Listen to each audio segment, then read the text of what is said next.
여러분과 함께하는 정용실의 뉴스 브런치.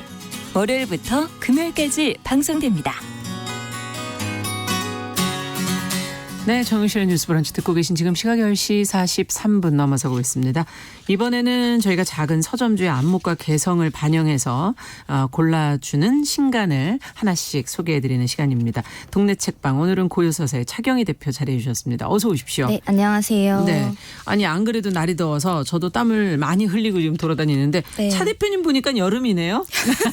너무 갑자기 더워져서 어떻게 할 수가 없더라고요. 시원한 여름 옷을 입고 오셨는데 오늘은 어떤 소식을 먼저 좀 전해주시겠어요? 올해는 코로나 때문에 사실 여름휴가 상황이 어떨지 짐작이 잘 안 되는데 그러니까요. 근데 원래 출판계는 여름을 앞두고 주목할 만한 신간이 많이 쏟아지곤 했는데요. 그렇죠. 휴가철에 책들을 한 네. 권씩 들고 가시니까요. 네, 근데 최근에 나온 신간들 중에는 유독 좀 복간된 책들이 눈에 많이 들어오더라고요. 복간이라면 한번 절판이 됐다가 절판됐다가, 다시 찍어내는, 사실 좋은 책들이 그 절판되는 경우가 많아서 저도 네. 이거 좀 다시 내주지 이렇게 맞습니다. 아는 사람 있으면 얘기도 해보고 보통은 그러거든요. 수명이 3에서 5년 정도면 너무 절판이 짧아요. 되기도 하는데 예. 그 최근에 독서나 이제 글쓰기에 관심 많은 분들이 좋아하시는 은유 작가가 2012년에 처음으로 출간했던 산문집인 올드걸의 시집이 이제 절판됐다가 지난주에 다시 5년 만에 출간이 됐는데요. 네. 이 책은 엄마이자 아내이기도 하면서 공부하고 글 쓰는 여성인 은유 작가의 그 일상과 사유를 담아낸 글과 함께 좋은 시들을 한 편씩 시도같이 엮어 있군요. 소개하는 책인데 삶과 밀착된 시읽기의 매력을 느끼게 해주는 글이 책이고요. 상당히 빡빡하면서 담백하고. 네, 예. 맞습니다. 네. 이것도 이제 복간해달라는 요청이 많아서 나온 것 그렇군요. 같은데, 그리고 이제 김현수, 남궁인 작가 등의 추천으로 입소문을 타면서 점차 큰 사랑을 받았던 니콜 크라우스의 사랑의 역사도 이것도 꽤 오래된 책인데. 네, 지난주에 재출간이 됐습니다. 그 새로 번역된 어두운 숲, 위대한 집과 함께 세 권이 같이 출간되어 화제이고요. 그리고 도리스 레싱의 고양이에 대하여라는 책도 출간이 됐는데 이런 책이 있었군요. 레싱. 네, 근데 도리스 레싱. 초역이긴 예. 하지만 98년에 나왔다가 절판된 고양이는 정말 별나 특히 루퍼스는 이라는 좀 재밌는 제목의 이제 책이 있었는데 여기에 실렸던 작품이 이번 책에 실려 있어서 그 책을 찾던 분들께는 좀 반가운 소식이 될 것 같고요. 예. 그리고 앨리스 먼로의 단편집 3종도 출간이 됐는데 러너웨이, 행복한 그림자의 춤, 미움, 우정, 구애, 사랑, 결혼 이런 제목들인데 이 둘 다 이제 도리스 레싱이나 앨리스 먼로나 노벨상, 네, 노벨 문학상 문학상. 수상 작가죠. 그렇군요. 다시 또 책들이 네. 나온 재판된 새로 찍어낸 네. 책들이 나오게 됐군요. 이 앨리스 먼로 책도 세 권 다 예전 네, 표지를 맞아요. 가지고 조금은 어떻게 보면 촌스러운 네. 느낌이었는데 새 단장이 됐더니 네. 기대가 됩니다. 굉장히 예. 예쁘게 나왔고 목록을 정리하다 보니까 이게 제가 일부러 고른 게 아닌데 모두 여성 작가들의 작품이 복간이 된 건데요. 자연스럽게? 네, 아무래도 페미니즘에 대한 관심이 계속 뜨거워지고 있고 이 국내외 여성 작가들을 다시 발견해서 읽는 움직임이 많아지면서 예. 아무래도 절판됐던 책들에 대한 복간 요청이 늘어난 결과이지 않나 싶더라고요. 그렇군요. 저는 네. 앨리스 먼로 단편집 워낙 좋아해서 네. 많은 분들한테 같이 읽어보자고 그런 추천하기도 하고 권하기도 했었는데 네. 정말 반가운 소식이고 네. 오늘 혹시 또 여성 작가들의 책을 또 갖고 오신 건 아닐까? 네. 근데 정말 일부러 고르는 게 아닌데 좀 눈에 띄는 책들이 여성 작가인 경우가 요즘에 굉장히 좀 자연스러운 일이더라고요. 네. 그 바로 지난주에 나란히 출간된 책들을 들고 왔는데요. 예. 하나는 여성 작가에서 빼놓을 수 없는 이름이죠. 버지니아 울프의 새로운 면을 엿볼 수 있는 책 비타와 버지니아이고 다른 하나는 실비아 플라스가 20살에 썼다고 하는 굉장히 짧은 소설 메리 벤투라와 9번째 왕국이라는 책입니다. 네. 한 권씩 좀 들여다봐야 네. 되겠네요. 그 먼저 비타와 버지니아를 살펴보면요. 이 책은 버지니아 울프 그리고 그의 작품인 올랜도의 모델로 알려진 비타 색빌 웨스트에 대한 이야기를 담은 책입니다. 네. 전기 작가로 유명하다고 하는 세라 그리스트우드가 쓴 논픽션으로 버지니아 울프와 비타가 주고받은 편지 500여 통을 포함해서 이들이 남긴 일기나 그 주변 사람들이 남긴 자료들을 바탕으로 두 사람의 삶과 사랑과 우정의 일대기를 이 한 권에 상세히 정리해 놨는데요. 그렇군요. 네.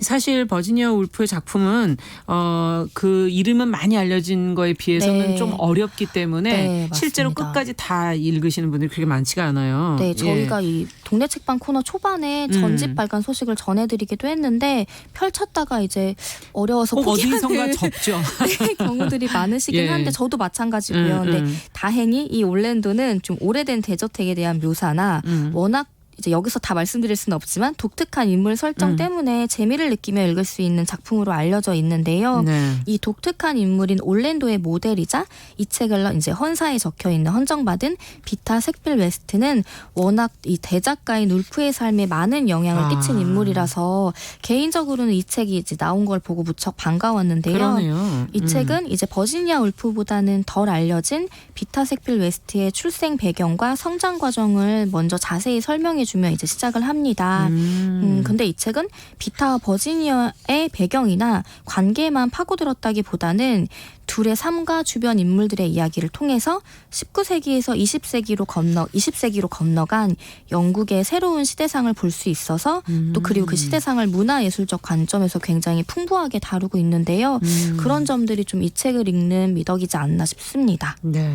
여기에는 지금 말씀해주신 비타 색빌 웨스트가 네. 뭐 살았던 공간이라든지 네. 이런 사진들이 네. 실제적인 것들이 이렇게 같이 편집이 돼 있으니까 네. 보면서 마치 그 시간으로 잠시 네. 이렇게 떠났다 오는 것 같은. 네. 예. 당시에 워낙 유명한 인물들이었을 거 아니에요. 네, 그렇죠. 문화예술계에서 본다면은. 네, 그 말씀해주신 것처럼 이 사진들은 실제로 지금도 방문할 수 있는 곳들을 좀 되게 아름다운 사진으로 담아내서 가보고 좀 싶어지네요. 예, 뒤에 그 어떤 장소인지 되게 상세하게 또 안내가 부록으로 달려 있기도 하고요. 예. 이 책 같은 경우에는 일단 버지니아 울프랑 남편 레너드가 같이 속했던 그룹인 블룸즈버리 그룹이 어떤 인물들로 구성됐고 어떤 모임들을 펼쳤는지 굉장히 좀 자세히 쓰여 있어서 흥미롭더라고요. 그러네요.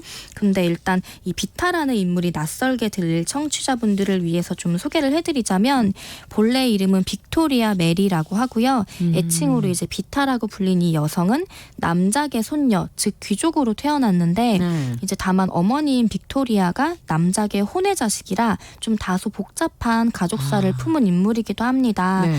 근데 이제 버지니아 울프는 중산층의 자녀였거든요. 예. 근데 이제 혼외자의 자식임에도 귀족의 후손으로 인정받은 인물이라서 비타는 이 어린 시절부터 놀하우스라는 대저택에서 살고 자연스럽게 귀족의 문화유산에 관심을 두고 살았다고 하는데요. 예. 이 버지니아 울프는 비타의 이 귀족적인 면모에 무척 끌렸다고 합니다. 그렇군요. 이 놀하우스도 여기 사진이 굉장히 자세히 들어가 있기도 한데 예. 올랜도의 배경으로 등장하는 등 버지니아가 좀 귀족들의 문화에 매혹되지 않았나 싶은 면을 이 책에서 엿볼 수 있습니다. 네, 여기서 이 두 사람의 그 모습 사진으로도 그 당시 모습이 네. 좀 상상이 되어지고 특히 네. 비타는 의상이나 이런 것도 상당히 멋지게 기품이 있죠. 네, 입고 나오는구나. 네. 어찌 보면 자기하고 다르기 때문에 끌렸던 게 아니었을까? 네. 뭐 그런 생각을 해보게 해요. 저도 그 점에 예. 이제 동의를 하는데요. 이 버지니아의 형제인 토비가 케임브리지 대학에 입학하면서 예술이나 뭐 철학에 대해 교류할 수 있었던 클럽인 블룸즈버리 그룹을 만들고 이제 버지니아나 언니 바네사 등도 함께하면서 지적인 교류는 물론이고 좀 재미있는 에피소드인데 에티오피아 남성으로 버지니아가 이제 분장해서 해고 남정에 승선하는 시도를 하는 그 사진도 실려 있어요. 근데 이런 것들이 이제 좀 기존 시스템에 대항하는 어떤 일종의 사회 참여였는데 이런 식으로 적극적으로 활발히 활동한 젊은 시절을 보냈지만 그런 버지니아에게 비타의 존재는 좀 남다르게 느껴졌을 것 같습니다. 울프에 따르면 비타는 굉장히 잘생긴 남성으로 보일 정도의 외모였다고 하고요. 예. 어릴 때부터 좀 남자애처럼 구는 일에 적극적으로 굴었다고 하는데요. 그런 비타가 자라고 나서도 자연스럽게 좀 그런 분위기를 좀 남다른 분위기를 풍기지 않았나 싶습니다. 네, 참 재밌네요. 근데 버지니아 울프가 남편 레너드하고도 굉장히 좀 특별한 네. 관계였잖아요. 네. 예, 동성애 연인이 있었던 사실은 사실 좀 알려져 네. 있기는 한데 그 결혼을 유지하면서도 이럴 수 있다는 거는 지금도 이건 상당히 놀라운 일 아닌가 이런 네, 생각이 들기도 맞습니다. 하고. 사실 이 책을 좀 초반에 읽다 보면 깜짝 놀라기도 하는데 예. 20세기 초 영국 사회 특히 블룸즈버리 그룹과 비타 주변의 인물들이 되게 당연하다는 듯이 동성 연인들을 두고 사랑하면서도 적절한 상대를 찾아 결혼하거나 결혼 전에도 레너드도 마찬가지였고 연애와 동거를 좀 자유롭게 했던 상황이 상세하게 담겨 있어서 읽다 보면 사실 100년 전이잖아요. 너무 근데 옛날인데. 네, 그 시대가 오히려 지금의 한국 사회보다 개방적이었던 건지 아니면 이게 문화적 차이인 건지 좀 헷갈리는 느낌이 들긴 하는데 어쨌든 이 아름답고 지적인 청춘들이 모여서 예술과 사회활동에 참여하고 그런 이제 모습들을 이 책을 통해 상상해보는 즐거움이 읽는 동안 좀 있더라고요. 그 비타와 버지니아는 각각의 남편인 해럴드, 레너드가 서로의 관계를 이해하고 오히려 두 사람의 깊은 사랑이 유지되는데 안심하고 지지하는 수준이었다고 하는데요. 조금 충격적이기도 하죠. 그러네요. 근데 그 이유가 비타의 경우에는 버지니아를 만나기 전에 바이올렛이라는 여성과 아주 떠들썩한 스캔들을 일으킨 적이 있고 버지니아 울프는 잘 알려져 있다시피 정신적으로 불안이 심했기 때문에 레너드가 오히려 비타와의 관계를 유지하는 거를 좀 지지하고 안심했다라는 배경도 이 책에서 충분히 설명되고 있습니다. 그렇군요. 울프의 정신적인 문제 비타가 도움이 될 수도 있겠군요. 네, 아무래도 이제 정신적 문제로 폭력적인 성향을 드러내기도 했던 버지니아가 왜 그럴 수밖에 없었는지 좀 다뤄지는데요. 버지니아가 어린 시절에 이복 형제나 친척으로부터 성추행을 당한 기억이 남아 있어서 나이가 들어서까지 굉장히 수치심에서 벗어날 수 없다라는 고백을 남기기도 했다고 그랬군요. 합니다. 네.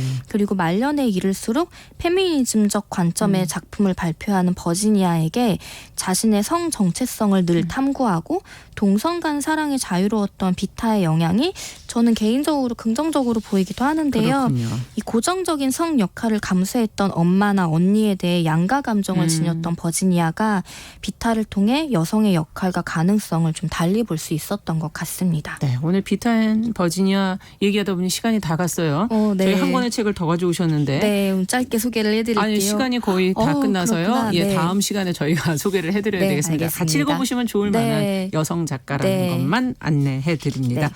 정용실의 뉴스브런치 목요일 순서 여기서 마치겠습니다. 차경희 대표님하고 같이 인사드리지요. 감사합니다. 감사합니다.